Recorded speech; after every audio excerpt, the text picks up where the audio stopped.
Olá, eu sou Cavalcante Júnior e este é o Pode Vir, o podcast da vida acontecendo. E quem senta-se à mesa neste episódio é a professora Maria Juliana Linhares, professora de canto do Instituto de Cultura e Arte da Universidade Federal do Ceará, para conversarmos e ouvirmos música de concerto. E é com ela, acompanhada por Stephanie Alves no violão, que nós abrimos este episódio.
Stephanie Alves, no violão, uma interpretação de Villa-Lobos, por Maria Juliana Linhares.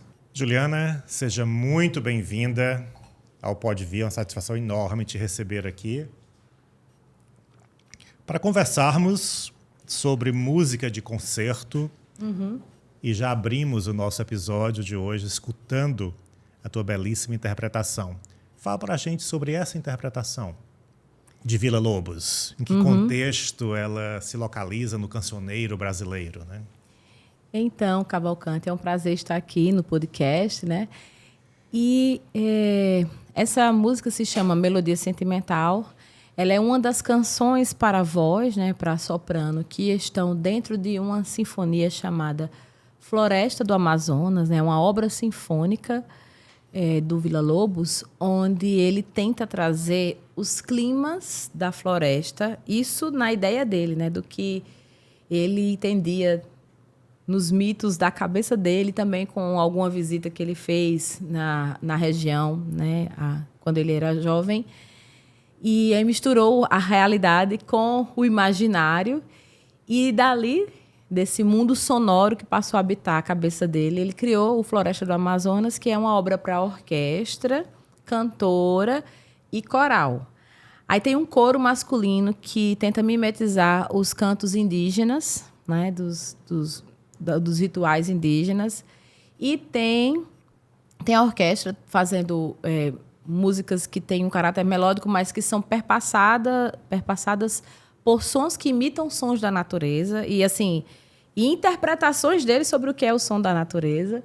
E tem umas canções, por exemplo, Melodia Sentimental, que foi essa que eu cantei, Canção do Amor, Veleiros, onde ele coloca uma soprano cantando temas de amor, de saudade, junto com essa orquestra, né?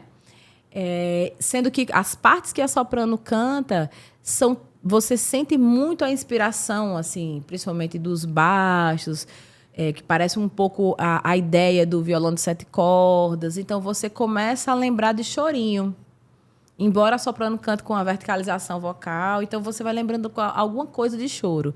E a Melodia Sentimental talvez seja a mais popular em termos de ser conhecida do grande público, dessas canções que o soprano canta nessa sinfonia, que tem muito mais música instrumental do que música vocal.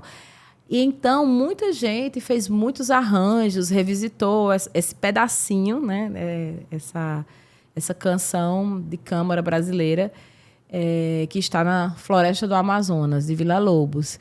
E aí tem arranjo para piano, tem só com cordas, com violão harmonizando de um jeito, com violão harmonizando de outra forma. Essa versão que a gente tocou é uma ideia da Stephanie a respeito de um arranjo bem tradicional para violão. Ela refez para o jeito dela tocar, né? Então, é isso também. Então, hoje nós estamos conversando com Maria Juliana Linhares. Ela é professora de práticas vocais no Instituto de Cultura e Arte da Universidade Federal do Ceará. E eu tenho uma curiosidade, Juliana. Como foi que o canto se tornou profissão na tua vida? Na minha vida. Eu nem imaginava que eu poderia ir por esse caminho, né? Enfim, quando eu era muito nova. Eu sabia que eu gostava de arte, de coisas mais criativas. Eu lembro que quando eu via na televisão os artistas indo para os programas, eu achava interessantíssimo. Mesmo os gêneros musicais que eu não era muito afeita, mas essa coisa de ter alguém que é um artista e que vai ali e diz, meu Deus, existe isso, né? Mas, então, quando eu comecei a cantar, mesmo assim, com a responsabilidade de fazer direito, foi na escola ainda e também na igreja, principalmente na igreja. E na igreja católica, né, na paróquia, no bairro onde eu morava, tinha uma igreja, enfim, eu animava missas, novenas, encontros de grupos de jovens, encontros, enfim, da Ordem Franciscana. Qual era a cidade? João Pessoa, Paraíba, e o bairro era José Américo, então era a paróquia de Santo Antônio antigamente e hoje é a paróquia de São José. E eu cantava nesses eventos religiosos, mas assim, não imaginava que algum dia eu pudesse ter isso como profissão. E na adolescência, isso foi ainda na infância, assim, eu cantava no microfone, liderava a situação, mas na adolescência eu comecei a participar de um coral, que era o Coral Infanto Juvenil da Orquestra Sinfônica da Paraíba, porque uma orquestra sinfônica ela é um setor de uma Secretaria de Cultura ou de uma Secretaria de Educação. Ela é uma divisão interna. Então, a Orquestra Sinfônica não é só aquele grupo artístico. A Orquestra Sinfônica ela fomenta a Orquestra Sinfônica Jovem, a Orquestra Sinfônica Infantil, Coral Infantil, Infanto Juvenil, Coral Adulto. Então, ela é é todo um fluxo de trabalho cultural. Então, eu fazia parte, em algum momento da minha adolescência, eu descobri, através de uma tia, que tinha esse trabalho lá, e eu fui para esse coral infanto-juvenil. E aí foi que eu comecei a assistir também aos ensaios do coro sinfônico adulto e via o pessoal cantando música de concerto. Foi quando eu tive acesso ao Conservatório do Estado, que funcionava tudo no mesmo setor, que é a Escola de Música Antenor Navarro, e que é uma escola pública, lá o conservatório é público. E comecei a me envolver com isso. Só que quando foi para fazer Enem, eu fiz para outra área, fiz para Direito. E não fiz para música porque, na época, na Universidade de Música, na Paraíba, só tinha o bacharelado em instrumentos, não tinha para voz. Quando eu fiz, e aí depois eu entrei para Direito. Quando eu fiz o Direito, que terminei, Você terminou o Direito? Sim, eu tenho OAB e tudo. Quando eu fiz, que terminei, abriu o bacharelado em canto lírico, abriu a licenciatura também em canto lírico, e mais para frente a licenciatura em canto popular e também o técnico em canto popular. Sendo que eu entrei no primeiro que abriu. Eu entrei como graduada, já só fiz a prova de habilidade específica. E então eu começo um percurso mais sério assim nesse estudo do canto lírico. Sendo que, lembrando, voltando um pouquinho lá para o Direito, na época que eu fiz Direito, eu comecei a me envolver com música popular autoral da minha cidade. Eu já estava cantando a mais do que eu já cantava o repertório de igreja. Eu comecei a cantar MPB, eu sempre fui muito de ouvir MPB e música regional, mas eu só tinha oportunidade na igreja de cantar música de igreja. E então comecei a ser indicada para cantar em eventos, por cachê, ou eventos culturais, ou participar de projetos culturais. Um indicava para o outro, que indicava para outra pessoa. E eu comecei a desenvolver um repertório de música popular brasileira e comecei a me arriscar também na composição. E aí, nessa época que eu fazia Direito, foi o momento que eu comecei a me aprofundar na interpretação de música popular brasileira. E depois eu fiz o bacharelado em canto lírico, continuei com essa vida de cantora de música popular. E aí, no final da adolescência, eu lembro, meu primeiro cachê foi com 17 anos. Dali para frente, nunca mais parou de aparecer coisa na música, tanto que eu não prossegui no Direito, né? Assim, ficou ali guardadinho. E depois disso eu fiz mestrado em música, trabalhei como professora substituta lá na UFPB e hoje trabalho como efetiva aqui na UFC, né? Então, mas foi acontecendo. Eu nunca fui aquela pessoa que, desde o início, eu tinha certeza que era música. Tanto que eu fiz outro curso, né? Havia pessoas da minha geração que, não tendo curso para a voz, sendo pessoas que eram mais voltadas para a voz do que para o instrumento, fizeram, por exemplo, educação artística, ou arriscaram sair da Paraíba. Eu não, eu fui fazer Direito, sabe? Eu achava que eu tinha que ter uma outra coisa para garantir. Eu tinha um pouco de medo de entrar de cabeça. Mas, assim, as coisas iam acontecendo. Durante o curso de Direito, eu tive muito mais trabalhos na área de música, né, do que estágios na área do Direito. Fiz tudinho, todos os obrigatórios, né, tudo que a universidade programava e obrigava, mas acabava que eu estava sempre fazendo mais coisas no movimento de cultura da cidade do que das próprias relações com a profissionalização do Direito. E tudo ia acontecendo assim, e eu sabia assim, bem, já que eu não tenho muita essa coisa assim de eu vou mostrar para todo mundo que eu vou viver de música, pelo menos as oportunidades eu não vou deixando passar. Aí eu pegando tudo. Então, acho que mais ou menos ali, já formada em Direito e no início da minha graduação em música, eu já tinha essa certeza, né? Eu acho que eu posso viver de música, mesmo que isso demore um pouco, né? Talvez não possa ser agora, mas vamos lá, né? Vamos conciliando os trabalhinhos. Você soube esperar e durante essa espera foi se especializando. Isso, e é isso que eu sempre aconselho também para os alunos, para as pessoas. Assim, é um campo tão incerto, porque você pode começar pela academia, como você pode começar por outras vias que não sejam campo acadêmico. Hoje tem gente que começa pela internet. Então, não tem um caminho pronto, né? Isso é um pouco assim, livre, acaba sendo estimula a criatividade, mas também dá uma sensação imensa de insegurança. E, Juliana, Né? acompanhando um pouco da tua trajetória profissional, o canto ele não somente proporcionou a mudança de cidade, né, de João Pessoa para Fortaleza, como também proporcionou novos horizontes em outros países. Você tem sido requisitada por vários grupos em outros países. O que esse intercâmbio com outras nações tem te ensinado sobre o canto? Olha, sobre o canto e sobre a música em geral, eu acho que o que mais ensina é que o ser humano complica muito as coisas, no sentido de que quando a gente está junto, pessoas lá no grupo do Jorge Saval, que eu faço um trabalho, esse ano vai fazer 10 anos, né, sobre a influência. O Jorge, ele é catalão, né? A Catalunha está dentro da Espanha, né? Mas o grupo, embora seja sediado na Catalunha, ele tem gente de várias partes do mundo. Tem muitos espanhóis, obviamente, e catalães, mas tem também muitos franceses, italianos.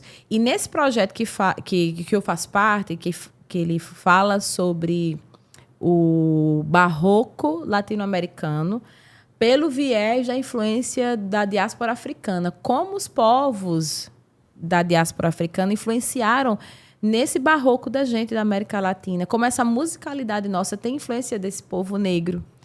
E aí tem músicas da época, tem músicas de tradição oral dos dias de hoje, e até algumas músicas de música popular urbana, de ritmos de música negra, de vários países da América Latina, né?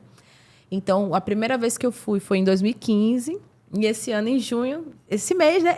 Esse mês está fazendo 10 anos. 10 anos? 10 anos que eu desse intercâmbio.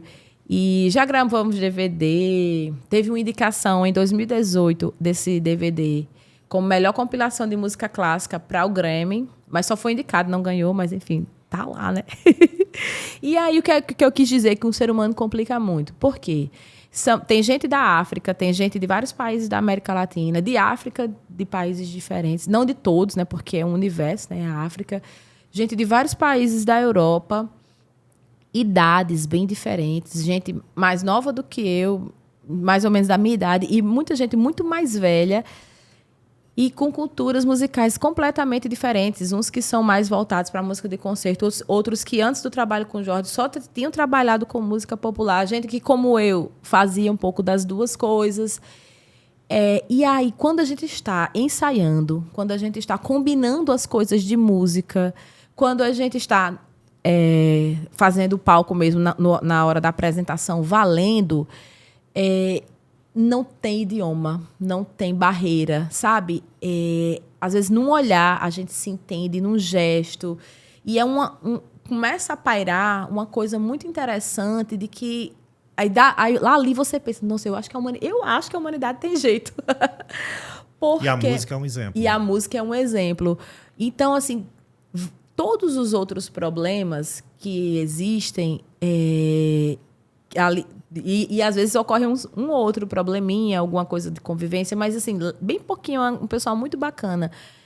E aí eu fico pensando que, às vezes, a questão de diferenças culturais, diferenças etárias, embora seja importante a gente afirmar as nossas identidades, mas, por vezes, nós complicamos, às vezes, e deixamos de fazer esse diálogo, esse encontro com o outro. Como para fazer a música acontecer, a gente tem que desarmar e precisa olhar com empatia para a cultura do outro e aprender com aquela cultura e ele aprender com a nossa. Então... todo mundo entra num patamar de tentar vibrar junto, sabe? Então, é um diálogo através dos sons. Talvez se a gente sentasse numa mesa para conversar, e sobre cada um com suas opiniões sobre várias coisas da vida, e começasse, né, os dissensos. E isso faz parte também. Mas, quando a gente está fazendo música, o que mais me impressiona nesse trabalho é isso. Quando a gente está fazendo música... nós somos um só, não tem o mais velho, premiadíssimo na história da música, e a pessoa que entrou agora, o que tinha uma cultura X, outro que tem a cultura Y. Eu acho que o que eu trago de maior aprendizado é isso. E também outra coisa que eu já pensava sobre isso, mas também foi me abrindo ainda mais os olhos, é que a música de concerto, ela tem muito mais contribuição dos povos marginalizados do que se imagina e do que se fala. É porque, às vezes, as pesquisas a esse respeito não recebem a voz assim, de popularização. Mas a música de concerto ela tem muita contribuição, no caso das Américas, né, que passaram por esse processo da colonização, dos povos africanos e seus descendentes, dos povos indígenas. E depois, por exemplo, no Brasil do século XX, a música de concerto é muito influenciada na inspiração da cultura popular. Muito assim, do nosso nacionalismo de música de concerto vai buscar inspiração lá nas culturas de tradição oral, né? É interessante, Eliane, te escutar, porque o teu modo de enxergar a música parece ser um modo antropológico, de uma antropologia da música. É isso mesmo? Eu sou etnomusicóloga, né? Ah. Pô, o meu mestrado, né, eu não falei que o meu bacharelado tinha sido em música, em canto lírico, exatamente em canto lírico. E o meu mestrado foi em etnomusicologia. Quando eu estava fazendo o meu TCC escrito, porque lá tem o TCC apresentação, né, que é o recital de formatura, e tem o TCC escrito. Quando eu estava fazendo o TCC escrito, a minha professora, as duas professoras da banca, né, que era a orientadora e outras duas professoras, elas ficaram insistindo que o meu trabalho tinha muito cara de etnomusicologia, o meu TCC escrito, que, por acaso, era sobre um cantor, compositor, percussionista, ator, militante da cena de música lá da Paraíba, que é o Escurinho. Então, o meu TCC foi... Eu queria pesquisar a voz dele. Por quê? Porque eu achava que a voz dele tinha algo muito interessante. O gênero que ele faz, assim, é uma mistura de cantos de tradição oral, dos cantadores de coco, do repente, das rezadeiras, da música de terreiro, com cantos do mundo, como, por exemplo, o rock progressivo, a cultura hip-hop, o próprio pop. Então, ele junta tudo isso e quando você ouve Escurinho, você é capaz de ouvir uma voz de um cantador de feira. E aqui, se você também parar para pensar, tem os drives do rock, tá tudo ali, né? E super indico, né? Não é difícil de achar na internet. Escurinho tem vários discos, tem no Spotify, no YouTube. E eu achava aquele tipo de voz interessantíssima. E eu pedi para a minha professora orientadora na época para eu escrever sobre. Quando foi apresentado, né? Então, a banca já veio com essa ideia, olha, você precisa fazer um mestrado em etnomusicologia, porque já tem toda a pegada da etno. E eu, como sempre fui muito de cantar, né, muito cantorona, mas muito cantorona que eu quero dizer na área, né, a gente diz assim, porque nós somos artistas docentes, né? Hoje eu sou uma artista docente, mas nem sempre. No meu começo eu era só cantora. Eu nem, para você ter uma ideia, eu não pensava em ser professora. Eu queria só cantar. E as coisas iam aparecendo, eu ia me enfiando, né? E também tinha umas coisas que não eram tão legais, aí não aceitava, mas o que eu via que era bacana, eu ia me esforçando para tentar dar conta de fazer.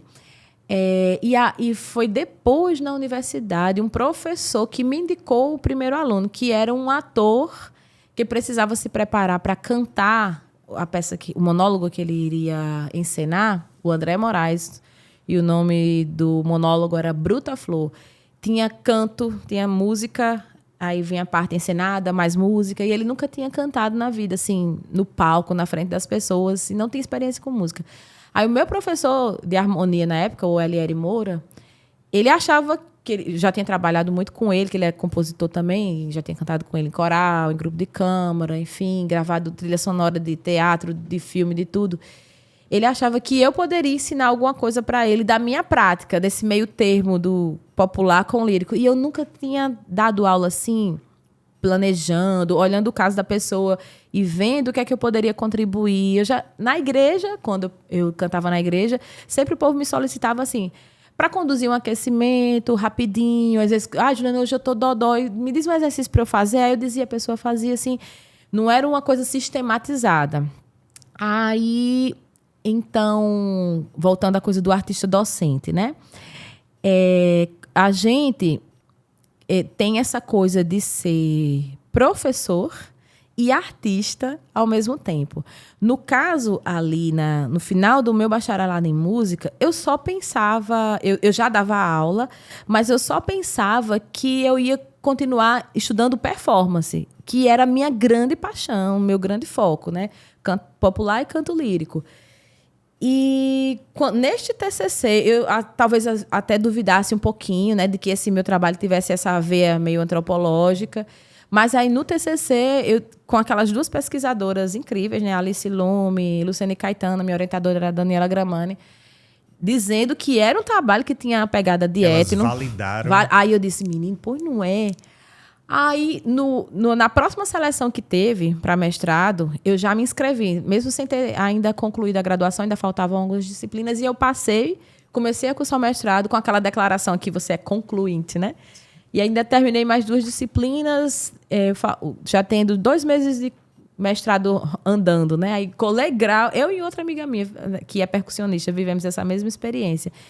E aí deu certo. O projeto, eu só adaptei a escrita de TCC para o formato projeto de pesquisa, acrescentei mais bibliografia das indicações das mesmas e passou.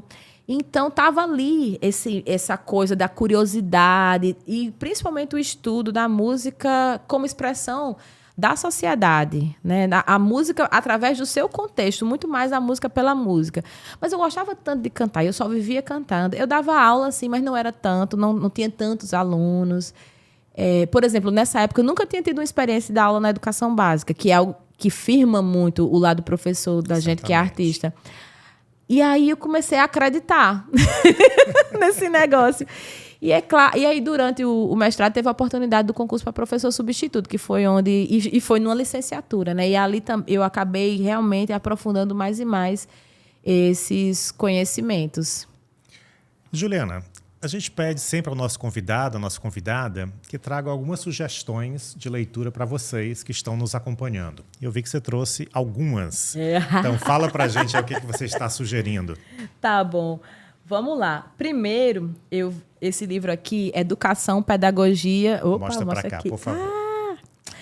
Educação, Pedagogia Histórico-Crítica e BNCC, do Demerval Saviani, que é uma publicação aqui, né, da editora Expressão Popular. Por quê?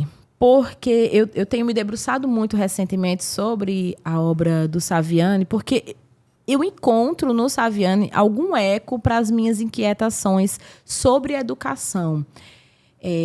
O que eu vejo é que, às vezes, existem muitas teorias, mesmo essas mais renovadoras e transformadoras da educação, mas que, na prática, ainda carregam muito assim, o sentido um pouco neoliberal mesmo, e, às vezes, o discurso progressista fica realmente só no discurso. E a sala de aula ainda é uma sala de aula muito travadona, muito, sabe, muito tradicionalista. Embora, em termos de discurso, a gente já avançou muito, né? E eu acho que o Saviani ele consegue dar uma balançada na gente a esse respeito. E também entender como isso se expressa através das nossas leis de educação, né? Como a BNCC, por exemplo. Esse livro, na verdade, ele vai mexendo com muitas reflexões. Eu gosto muito, né? Então, a professora está indicando esse aqui. Um livro que desacomoda a leitora. E aí, um livro assim mais para o lado da prosa e da poesia. No caso, é poesia. É um livro mais lúdico, né? É esse aqui, Ditos Benditos, de Dora de Paula. É um livro de poeminhas do dia a dia, porque a Dora... Ela... aqui. A Dora de Paula, ela começou a escrever... Ela é uma pessoa que bem militante da cena aqui de Fortaleza, mas ela começou a escrever poemas a partir do incentivo de amigos. Olha que história engraçada. Que haviam publicando pequenos poemas quase que diariamente no Facebook e no Instagram. Ela tirava uma foto de uma coisa, criava um poema. Tinha um pensamento, criava... Mas aí isso começou a ser demais, às vezes 2 vezes por dia. E eu acho que esse aqui, se eu não me engano, é o primeiro, mas eu acho que já deve estar no 2º livro ou 3º. Depois eu quero os outros da Dora. E esse comportamento da Dora de Paula de, sabe, ter um pensamento artístico, estético, vou lá e jogo no mundo. Aquilo me encantou porque eu sou aquela que escrevo, amasso e jogo fora. Isso aqui não tá bom, não. Tu viu ali a nota, né? Ah, eu não consegui lá final. Não, vamos fazer de novo? Então, tem uma coisa também que a gente que é das artes e que está trabalhando com isso profissionalmente, que às vezes é o medo do erro, né? E acho que a Dora tem essa coragem de pensou, escreveu, postou. E tem coisas muito legais, né? Eu acho que às vezes a gente também... E aí a gente tira a arte desse lugar sacralizado, né? Então, para mim, a Dora é uma pessoa que dessacralizou a escrita, né, do poema. E é muito legal. A gente uma vez promoveu... Foi até o povo da gastronomia que convidou para a gente fazer um recital num evento lá que eles estavam ministrando para o pessoal da educação básica. Uma capacitação sobre cultura alimentar. E aí, eu com os alunos, a gente relacionou uns poeminhas da Dora sobre comida com as músicas de MPB que falavam de comida. Foi convite da Alessandra, da Eveline e tal. Aí ela foi assistir, enfim, bem bacana. E parece que você trouxe também sugestões para escutar. Para escutar, né? Porque a cantora vai no podcast e não indica nada para ouvir. Então, uma obra... Mostra aqui pra gente. Gosto de indicar mulheres também, né? Então tá aqui a obra de Socorro Lira, chamada Cantos à Beira-Mar, onde a mesma interpreta Maria Firmina dos Reis. Para quem não sabe, a Maria Firmina, ela é uma poeta maranhense que foi uma mulher do século XIX que escreveu romance, poesia, criou a primeira escola mista do Brasil, no tempo que só tinha escola para homens ou para mulheres. Era negra, mas era liberta. Tem vários estudos sobre a vida dela e estima-se que o primeiro livro de poemas nosso tenha sido escrito pela Maria Firmina. Ela é muito estudada no Maranhão, né? E a Socorro Lira, que é uma compositora paraibana que vive há muito tempo em São Paulo, pegou alguns de seus poemas, né? E alguns têm esse caráter, assim, como eu posso dizer, romântico, sendo que a Maria Firmina nunca casou. Olha, outra coisa curiosíssima para a época, né? E teve filhos adotados. Criou pessoas assim, de situação mais carente e educou, deu tudo o que podia. Então, a Socorro defende a ideia que talvez a Maria Firmina fosse uma mulher LGBT, que ia apenas imagem, uma mulher lésbica naquela época, mas era, né, talvez... outra coisa, a Maria Firmina criou no Maranhão o primeiro boi com participação de mulheres, que as mulheres não podiam brincar boi. É um monte de coisa, sabe? Uma grande pioneira. Uma bem pioneira. E, assim, não é tão conhecida como deveria ser, né? Está no Spotify também, Cantos à Beira-Mar, da Maria Firmina dos Reis, musicados por Socorro Lira. E já que o tema hoje era a música de concerto, um disquinho antigo, publicado pela Paulus, editora católica, né? Mas aqui não é música religiosa não, gente. É então, música de concerto. Mostra aqui pra gente. Música de concerto do Brasil. São 23 canções de câmara. O que é a canção de câmara? É aquela canção que é feita para pequenos grupos. Uma cantora e um piano, um cantor e um violão, 2 violões e uma cantora, um violino e um cello e uma viola. Coisinhas pouquinhas, pouca gente no palco. Aqui todas são cantadas, 23 músicas brasileiras cantadas em português, interpretadas por 2 mulheres, né? A Sandra Félix e a Sheila Glazer. Elas são do Rio de Janeiro e eu ouvia isso aqui na minha adolescência, porque tinha uma pessoa conhecida minha que tinha esse disco. Aí depois, né, que eu já estava estagiando, eu comprei o meu.